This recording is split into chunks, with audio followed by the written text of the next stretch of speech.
Find another table. This one's for family, not adopted girls. Victoria's voice rang through Belmont's grand dining room, a space of soft music and glimmering chandeliers. My parents laughed, Kenneth smirked, and even Victoria's husband chuckled as if she'd just delivered the line of the night. I stood frozen, clutching my purse, my face burning, while other guests turned to watch the spectacle unfold. The light sparkled over crystal glasses and white tablecloths, but I felt nothing but cold. My name is Rachel. I'm 27 and have lived with this family since I was 5. For 22 years, I've been reminded that I didn't belong, that I was charity, not kin. The only person who ever made me feel seen was Grandma Dorothy, my adoptive mother's mother, now seated silently at the far end of the table, her expression unreadable. "Victoria, that's enough," I murmured, trying to sound composed. "Don't be so sensitive," my mother Patricia said with a flick of her manicured hand. "You know your sister's sense of humour." I knew it far too well. At 32, she'd perfected cruelty behind a polite smile. She'd always had the best room, the new clothes, the expensive college, while I got hand-me-downs and night classes. "Sit down, Rachel," my father Gregory ordered. "You're causing a scene." I obeyed, swallowing my protest. Tonight was meant to celebrate Victoria's new real estate deal, another venture financed by my parents. When I'd asked for a small business loan to start my design studio, they'd laughed and told me to be realistic. As the evening dragged on, conversation flowed around me, as if I were invisible. Victoria bragged about her new Mercedes, Kenneth about his promotion. My parents glowed with pride. When I mentioned landing a $50,000 contract, my mother interrupted, "That's nice, dear. Kenneth, tell us more about your bonus." By dessert, I'd gone numb.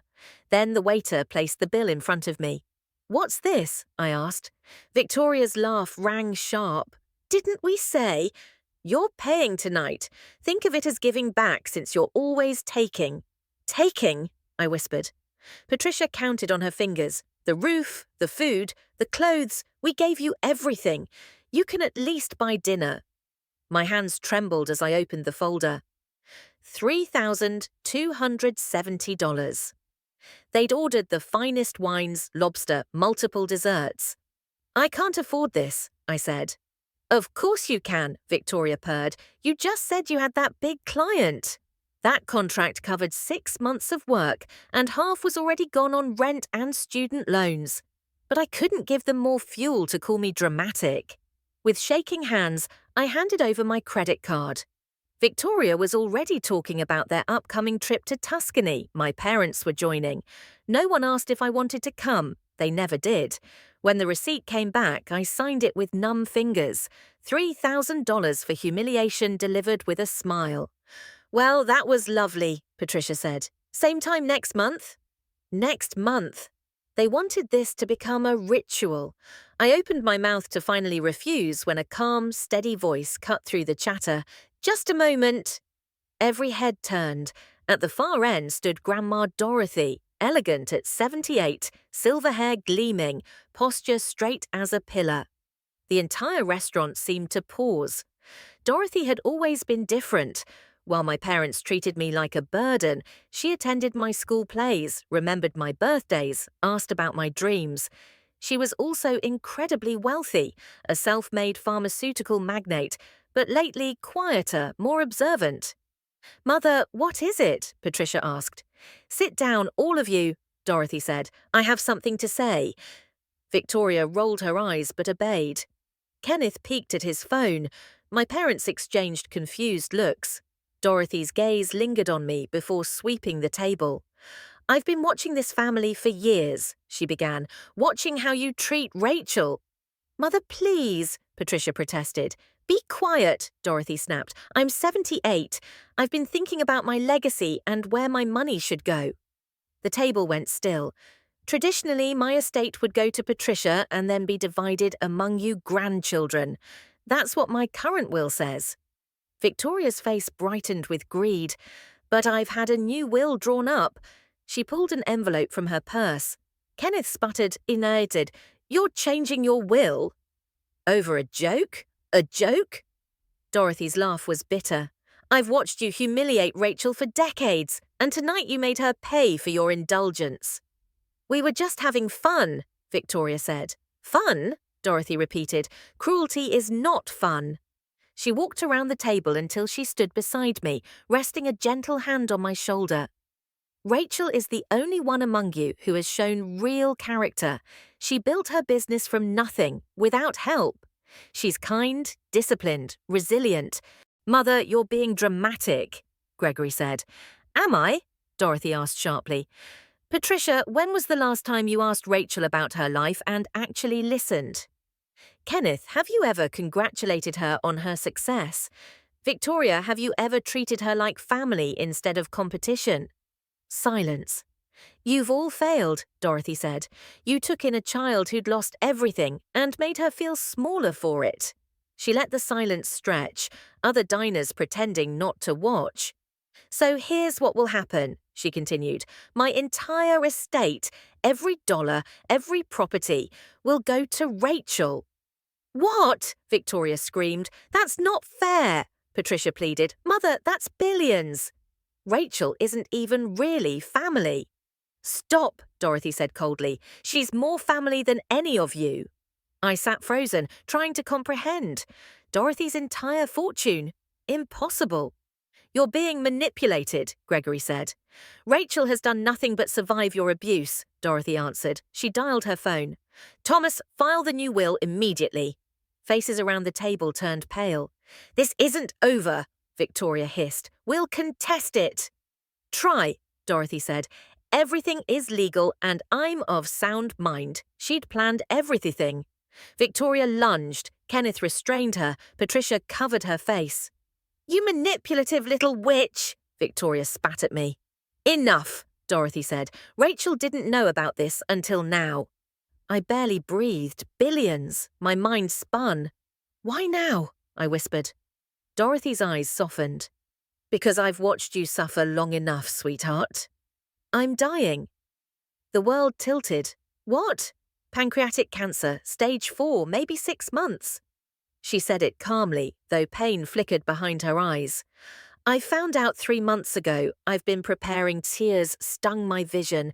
Dorothy, the only one who truly loved me, was leaving. She hugged me. Don't cry. This isn't tragedy, it's justice. The restaurant was silent. Even the kitchen had gone still. You can't mean this, Patricia said desperately. Think about your grandchildren, your legacy.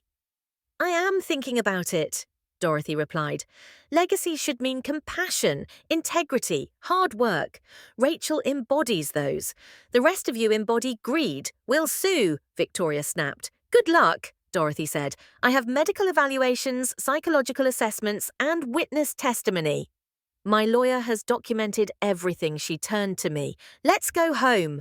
Kenneth blocked our path. She's not one of us.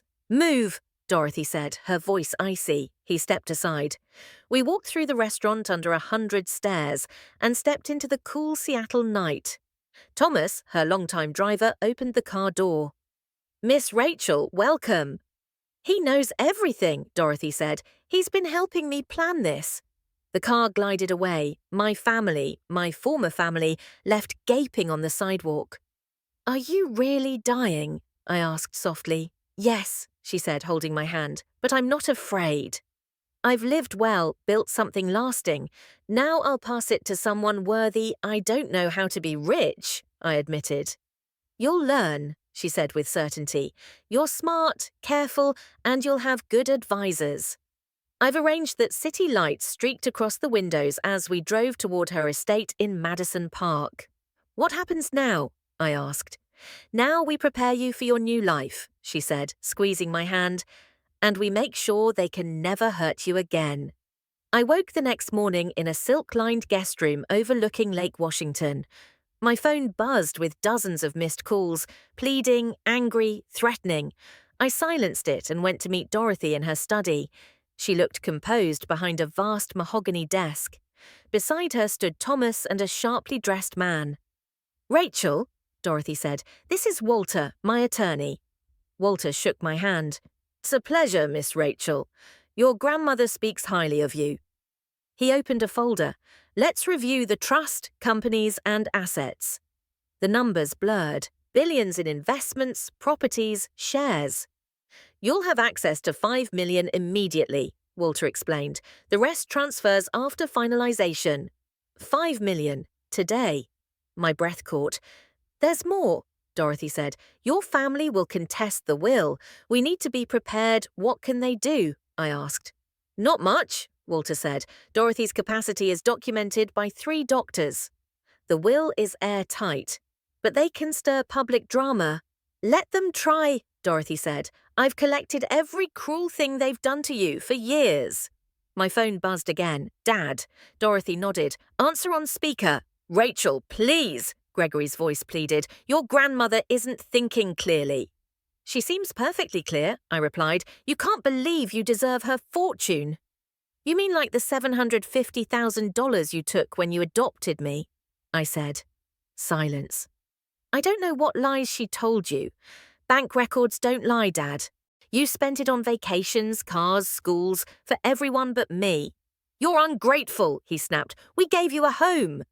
You gave me a prison, I said. You made me feel worthless and funded it with my own money. We'll fight this, Patricia said in the background. Please do, Dorothy cut in. Explain it to a judge. The call ended. Walter rested a hand on my shoulder. They have no legal ground. They'll try anyway, I said. They'll lose, Dorothy promised, and when they do, you'll never have to see them again. 3 days later, the story hit the news. Billionaire disinherits family for adopted granddaughter.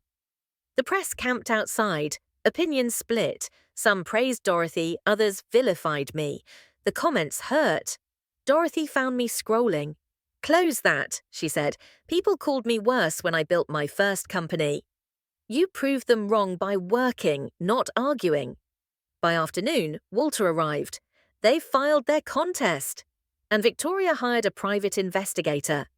They're digging for dirt, Dorothy said calmly. Let them. We'll counter with facts. Soon online rumors spread that I'd failed college, that my business was collapsing, even that I'd caused my parents' deaths at 5. Facts didn't matter to trolls. At 2 a.m, a text lit my phone. You'll regret this. We'll destroy you. V. I screenshotted it for Walter. Dorothy's lessons were sinking in.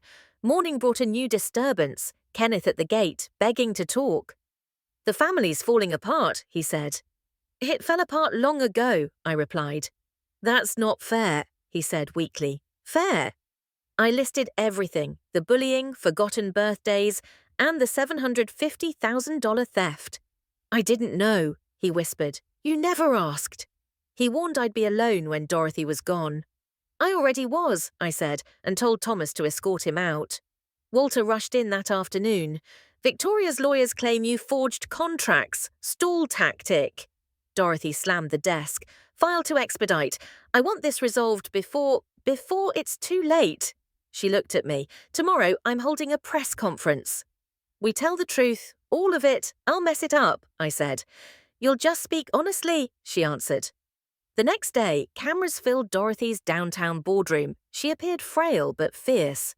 Thank you for coming, she began, methodically presenting documents, proof of the trust theft, records of abuse, statements from witnesses.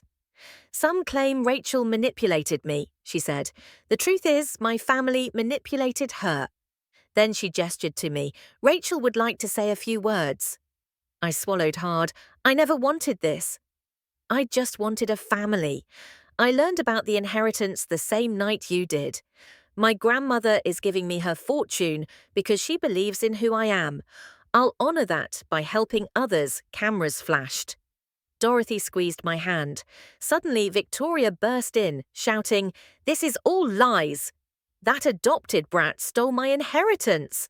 A reporter called out, What about the $750,000 meant for Rachel's care? That was ours. We earned it raising her. The room gasped. Cameras rolled. Victoria realized too late what she'd said. Security escorted her out as reporters typed furiously. By evening, the meltdown had gone viral. Millions of views, endless memes, public opinion flipped overnight. Rachel deserves everything, comments read. Victoria just confessed, Walter smiled. Their case is dead. The DA's office is reviewing fraud charges for your parents, he added. My stomach tightened. They made choices, Dorothy said quietly. Now they face them. A new text from V. I know where you live. This isn't over. Walter filed a restraining order. Victoria spiraled, screaming at neighbors, posting wild rants. Kenneth tried a TV interview, painting me as extreme. Reporters shredded his excuses with facts. Gregory cried on camera, calling it a misunderstanding. Patricia hired PR and staged a teary apology. She told a sympathetic journalist, I loved Rachel. Maybe we were strict, but we wanted her strong. The adoption funds paid for her care. She looked straight into the camera. Rachel, if you're watching, please, let's talk. Just mother and daughter. I watched with Dorothy and Walter. She's good, Walter said. People might believe her. I don't care anymore, I said. Court day arrived under grey Seattle skies. Crowds swarmed. Dorothy, in her wheelchair, held my hand. Across the aisle sat my family, polished for pity. The judge entered. The family's lawyer argued manipulation. Walter calmly presented the truth. Records, evaluations, statements, and Victoria's viral confession. This is not undue influence, he said. It's justice long delayed. The judge reviewed the evidence, then spoke. The will stands. The contest is dismissed with prejudice. Patricia and Gregory Hayes are ordered to repay the misappropriated trust funds with interest, approximately $2.3 million. Patricia sobbed. Gregory stared blankly. Victoria screamed until escorted out. Dorothy squeezed my hand. It's over. Reporters swarmed us as we exited the courthouse. Questions flew. How did it feel? What would I do with the money? Would I forgive my family? I said nothing. I simply helped Grandma Dorothy into the car while Thomas closed the door behind us. As the city blurred by, Dorothy leaned back, exhausted but peaceful. I can die happy now, she said softly. Don't say that, I whispered. Oh, Rachel, she replied, cupping my cheek with trembling fingers. I've seen justice done. I know my legacy will be used for good. That's all I ever wanted. The following weeks were quiet but heavy. Dorothy's health declined quickly. I stayed by her side, keeping her company through long afternoons scented with lilac tea. I told her my plans: to build a foundation for adopted children who suffered neglect or exploitation, offering legal aid, housing, and education. That's perfect, she murmured. Break the cycle, sweetheart. I'll make you proud, I promised. You already have, she said with a faint smile. On a bright Tuesday morning, sunlight spilling through the curtains, Dorothy took her final breath as I held her hand. Her last words were, Thank you for being my real family. I sat with her for hours, tears soaking her sheets. She was the only person who had ever loved me without conditions. For the first time in my life, I wasn't someone's charity case. I was her granddaughter. The funeral was intimate, just me, Thomas, Walter, and a few of Dorothy's closest friends. Patricia tried to attend but was stopped by security. In the following weeks, the transfers finalized. I was now the legal heir to a $3 billion fortune. The number didn't feel real. It was a responsibility more than wealth. The first thing I did was found the Dorothy Hayes Foundation for Adopted Children, exactly as I'd promised. The foundation's goal was simple: to help children like me escape abusive families and build new lives. We offered therapy, scholarships, and legal protection. Every success story became a quiet victory for Dorothy. Meanwhile, I hired an expert management team for her companies. I wasn't yet ready to run an empire, but I attended every meeting, studied at night, and learned fast. Slowly, I understood the empire she had built and why she trusted me with it. My family's downfall was swift. Unable to pay restitution, Patricia and Gregory sold their mansion, their cars, everything of value. They moved into a cramped apartment in a rough neighborhood, the same kind of place they once mocked others for living in. Gregory was convicted of fraud for misusing the trust fund and sentenced to 3 years in prison. Patricia received 2. Kenneth, who had benefited from that stolen money, was ordered to pay back $400,000. His marriage collapsed under the pressure, but Victoria's fall was the harshest. Her viral meltdown ruined her reputation. Her husband divorced her, taking their home and assets. A restaurant she had invested in failed, leaving her deep in debt. The private investigator she'd hired to dig up dirt on me sued her for unpaid fees. A tell-all book proposal was rejected for false claims. She tried launching a YouTube channel, but the backlash forced her offline. In desperation, she emailed me a plea for forgiveness, thinly veiled as reconciliation. "Rachel, I know we had our differences, but we're still sisters." "Family forgives. Things are tough right now. Maybe we could meet for coffee?" I deleted it without replying. 6 months after Dorothy's death, I stood inside the Foundation's new headquarters, a modern building overlooking Lake Washington, filled with laughter from children we'd already helped. Thomas, now our operations director, smiled at me. "Miss Dorothy would be proud." "I hope so," I said quietly. My phone buzzed again. Kenneth this time. "Mom and Dad are struggling. Can't you help?" I typed carefully. "I'll donate the $750,000 they stole to a program helping abused adoptees. In their names. That's the only legacy they'll have." Then I blocked his number. A year later, I was featured in a business magazine, not as the adopted girl who inherited billions, but as a CEO leading companies and a foundation that had helped over 500 children. The article barely mentioned my family. It focused on my work, my vision, my achievements. People finally saw me as myself, not as someone's charity or scandal.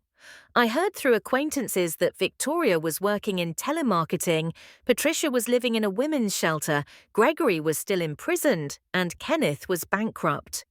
I didn't feel joy, only a quiet understanding that consequences had arrived. They'd built their lives on cruelty and entitlement, and when that foundation collapsed, they had nothing left. I built mine on hard work and empathy. Each child our foundation saved, each life turned around. That was my true inheritance from Dorothy. It wasn't the money, it was the chance to transform pain into purpose. Still, some nights I sat by the lake outside the estate, reading Dorothy's old notes.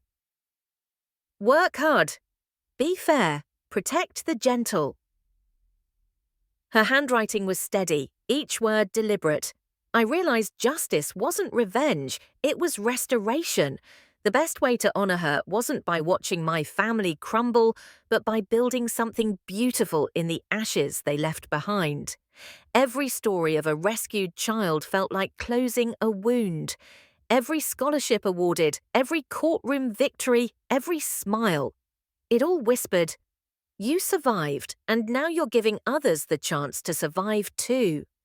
That was the legacy Dorothy wanted. That was the life I was meant to live. I learned how to manage wealth with humility, how to lead with kindness, and how to guard what mattered. I invested Dorothy's fortune carefully, ensuring the foundation could thrive long after me. The media eventually lost interest in the scandal. The adopted girl turned billionaire headline faded, replaced by the woman changing lives. And that was enough. Years later, standing in the Foundation's main hall, I watched new generations of children finding safety and hope. Some called me Miss Rachel, others Aunt Rachel. I smiled every time. They reminded me why I'd fought so hard. Justice had come full circle. In the end, my revenge wasn't their ruin, it was my peace. I didn't destroy them. Life did that on its own. I simply chose to build. And sometimes that's the most powerful answer to cruelty there is. Months passed, and I began to feel at home in the rhythm Dorothy had left behind. Board meetings replaced courtroom battles, and the sound of children's laughter filled the halls of the Foundation. I found purpose in details, numbers balanced, programs expanded, stories rewritten. The woman who once sat at a table of mockery now presided over one of progress. I wasn't someone's mistake anymore. I was their mirror, proof that kindness, once planted, grows stronger than cruelty. Patricia and Gregory's appeal failed. The restitution order held and their sentences began.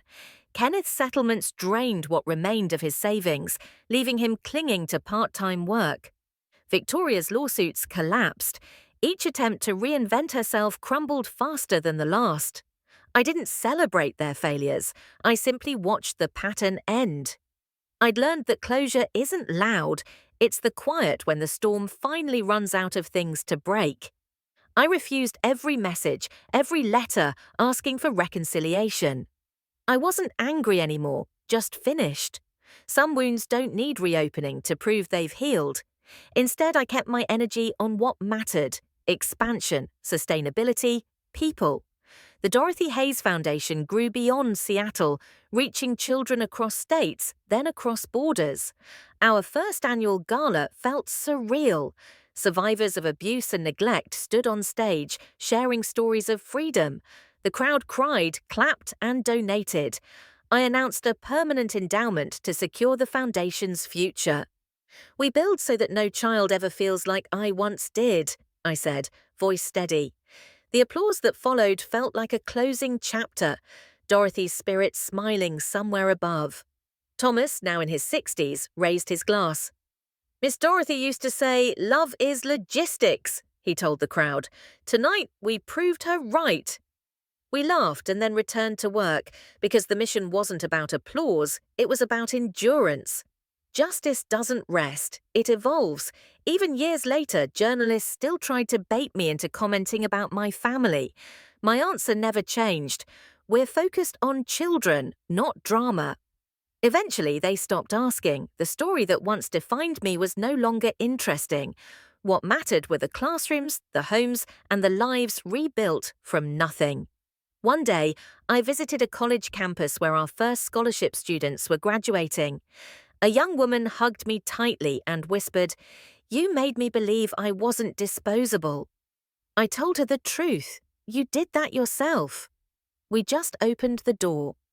That was the moment I understood Dorothy completely. Helping people wasn't charity. It was faith in humanity's resilience. Growth brought its challenges. Some partnerships faltered, a few programs needed restructuring, and not every hire fit the mission. But each failure taught me something Dorothy had known all along. The right lessons hurt first, then heal. We owned our mistakes publicly, fixed them quickly, and moved forward stronger. Every quarter, I wrote a letter titled, "What We Learned." The first line never changed. Dorothy was right. Character is policy. It became our foundation's motto, engraved in the lobby above the entrance. People stopped by just to take photos with those words. I hoped they understood them as deeply as I did. Years later, I returned to Belmont's, the same restaurant where my life had changed forever.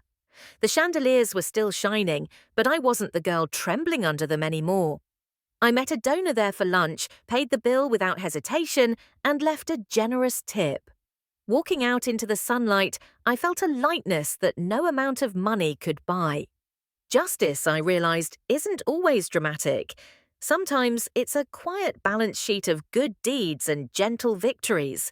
It's choosing to build instead of destroy. It's leaving a place better than you found it.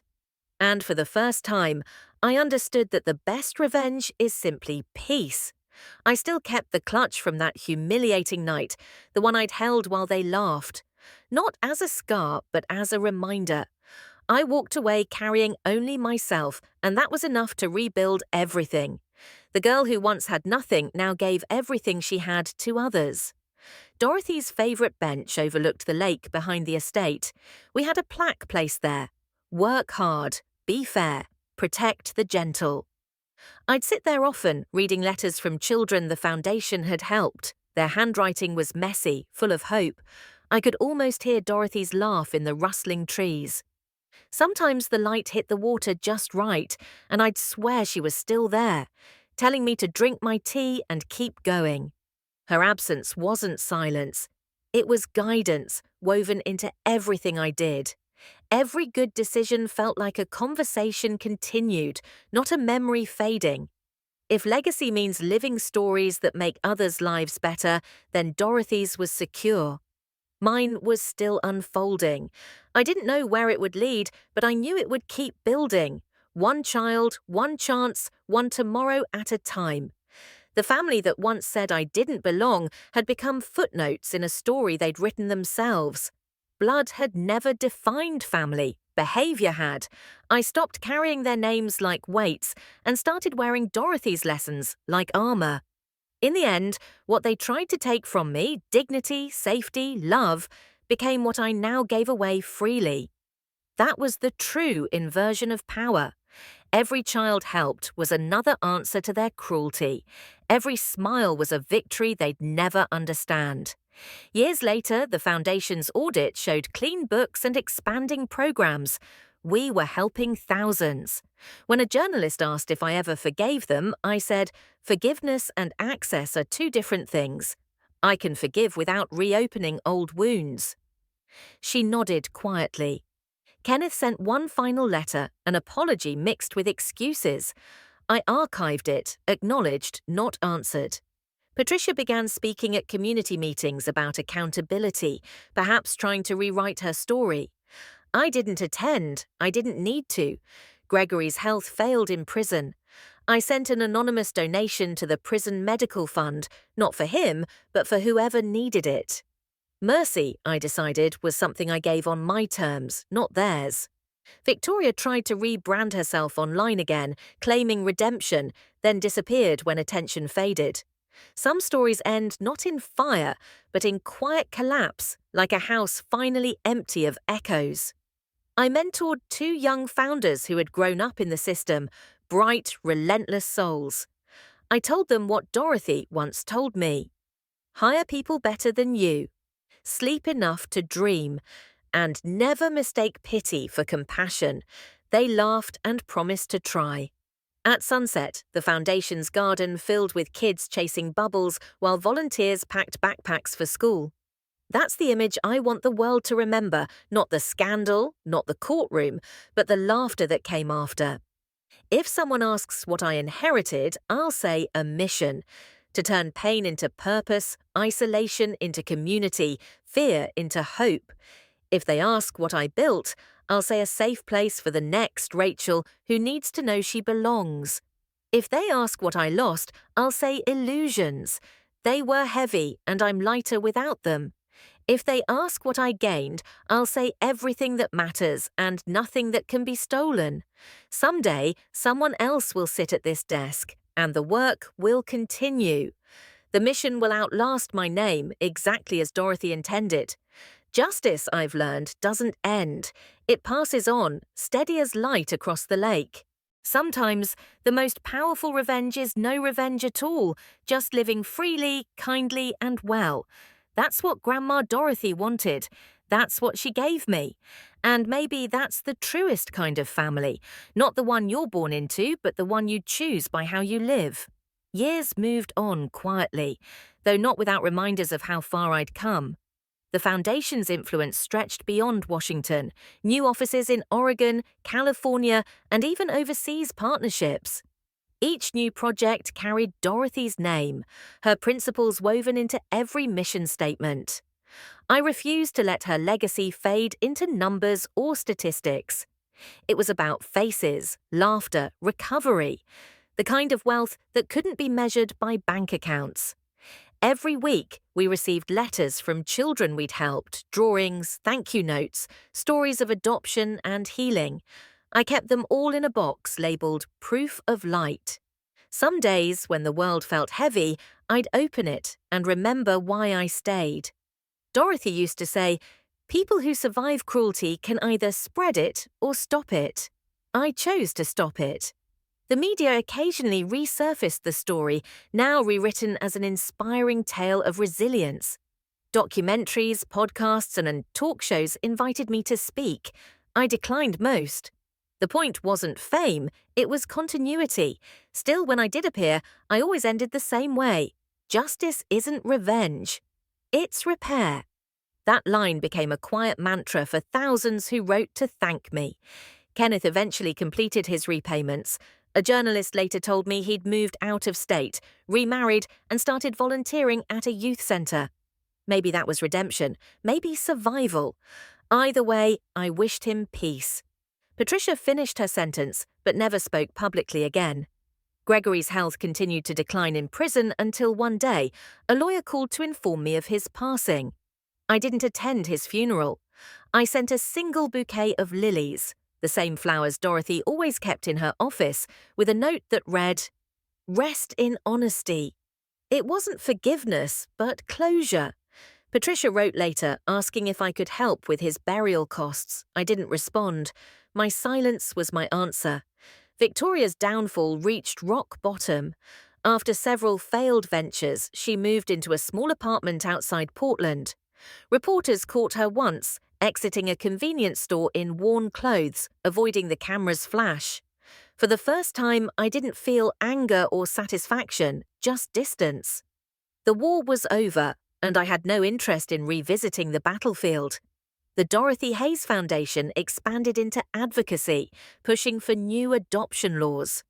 We worked with legislators, ensuring transparency in trust funds and accountability for adoptive parents.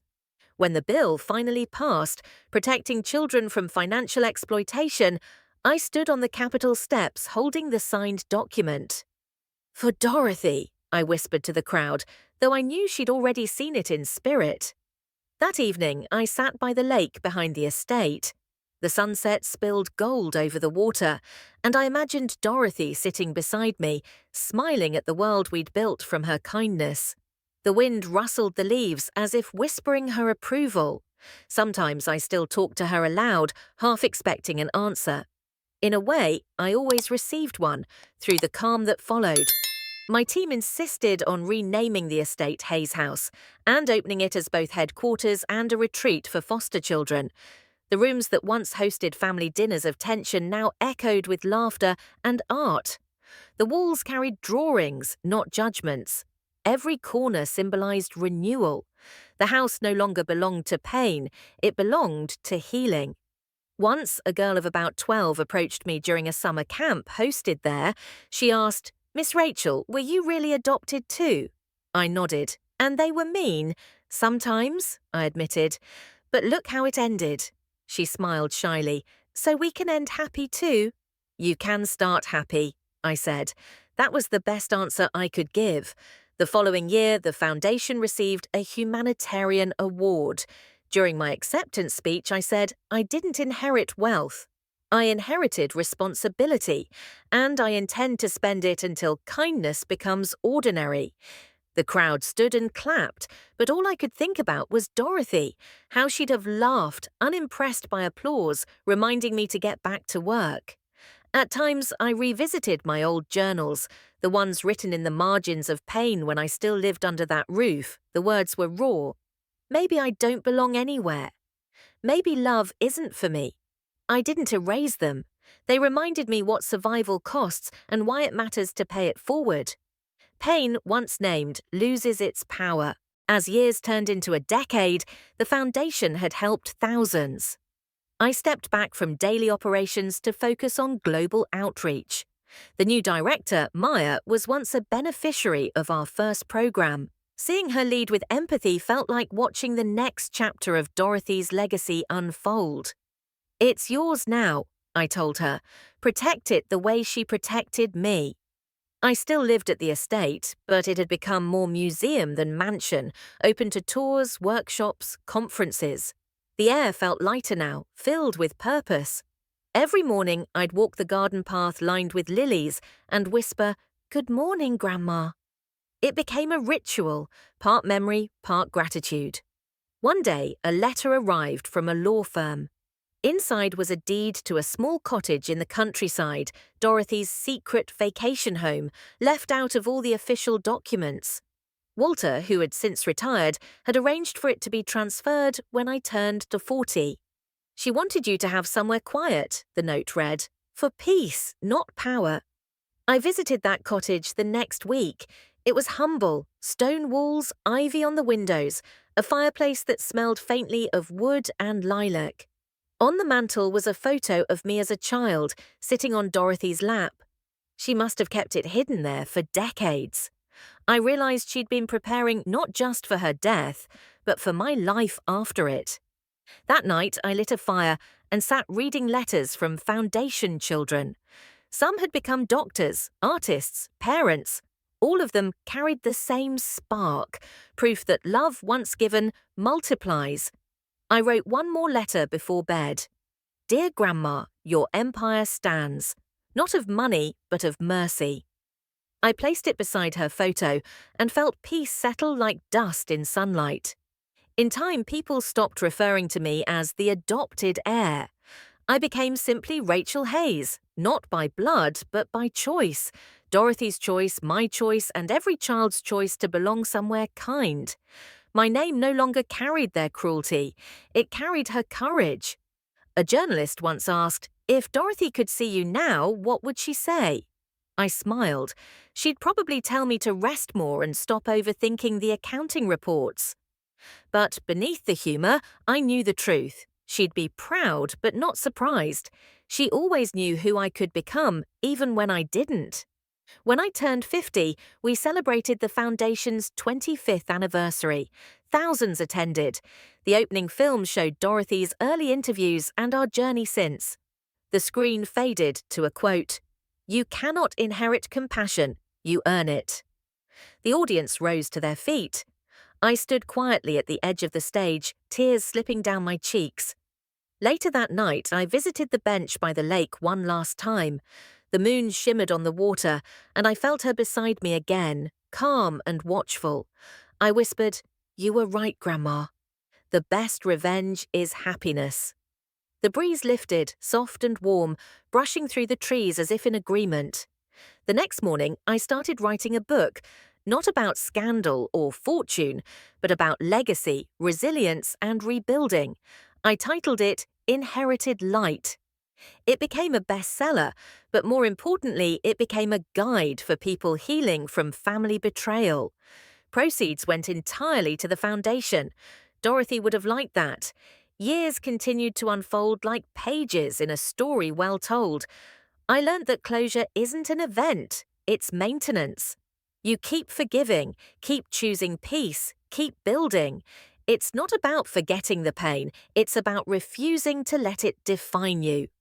On the Foundation's 30th anniversary, Maya surprised me with a new scholarship in Dorothy's name, the Hayes Resilience Grant. It funded young entrepreneurs from disadvantaged backgrounds. Watching those first recipients stand proudly on stage, I felt the same joy Dorothy must have felt when she changed her will that night long ago. Sometimes people ask if I ever miss them, the family that wasn't. I tell them no, not because I'm bitter, but because I've learned that missing people who hurt you is like watering weeds.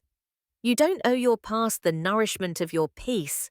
What I do miss is the girl I used to be, the one who still hoped they'd love her someday. I wish I could hug her, tell her that love was waiting, just not from them, that everything she endured would one day become the reason someone else could be free. Now, every anniversary of Dorothy's passing, we light candles across every branch of the Foundation, hundreds glowing in unison across countries. From above, it must look like a constellation of gratitude. We call it Dorothy's Night. It's our way of saying love lasts longer than cruelty. Standing there, surrounded by light, I finally understood something profound. Dorothy didn't save me to make me rich. She saved me so I could save others. Money fades, compassion multiplies, and that's the only kind of inheritance worth fighting for. When I look back now, I don't see the restaurant or the courtroom or the headlines. I see a dinner table reborn in every safe home we create, a mirror of redemption reflecting through generations. That's how healing works. It echoes. The little girl who once stood trembling before her family had become a woman whose family numbered in thousands, the ones she helped, not the ones who hurt her. That, I realized, was the true transformation. Pain to purpose, wound to weapon of kindness. Every legacy has an afterword, and this is mine. The moment you stop chasing love from the wrong people, the right kind finds you. Dorothy proved it. Life confirmed it. And I lived it. If Dorothy's final act was justice, mine was continuation. Her empire of compassion will outlast us both. Somewhere, another Rachel is sitting at a table right now, wondering if she belongs. And one day she'll learn she does, because we built the chair for her. Maybe that's how redemption works. It doesn't erase what happened, it rebuilds what's next. My story didn't end in betrayal, it began there. Pain was just the opening chapter, purpose became the rest. So when people call me lucky, I smile. Luck didn't build this, courage did, compassion did, Dorothy did, and now so do I, every day that I choose to stay kind when cruelty would be easier. And if anyone ever asks what Dorothy truly left me, I'll tell them, not billions, not fame, but belief. Belief that love, once genuine, is stronger than blood, louder than lies, and longer than grief. The lake outside still glows with sunset every evening. I still sit by her bench, still whisper goodnight, and still promise to keep going. Because that's what she'd want, and that's what I'll do. In the end, I realized Dorothy hadn't rewritten her will out of anger, she'd rewritten it out of faith. Faith that I would transform survival into sanctuary, loneliness into legacy. And I did. When I close my eyes, I see her across the dinner table again, not in that night of cruelty, but in another world, one built on laughter, where kindness is served in abundance and everyone has a seat. The story began with a table I wasn't allowed to sit at. It ends with thousands of them, full of people who finally belong. That's the justice Dorothy dreamed of. That's the family she built. And me? I'm just the proof that one act of love can undo a lifetime of cruelty. That one person's belief can rewrite generations.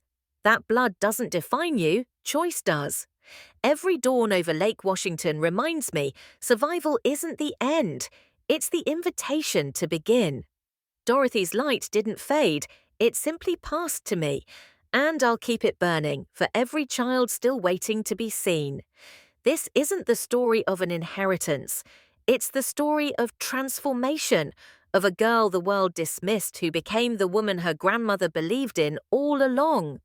And when people ask if I've forgiven them, I answer, yes, but forgiveness doesn't mean return. It means release. I let them go, the way Dorothy let go of control, with love, not bitterness. The mansion, now museum and sanctuary, holds a final portrait. Dorothy and me, hand in hand, smiling at the camera. The plaque beneath it reads, "Justice is not punishment, it's restoration." Visitors always pause before it. Some cry, some smile. Every one of them leaves a little quieter, a little kinder.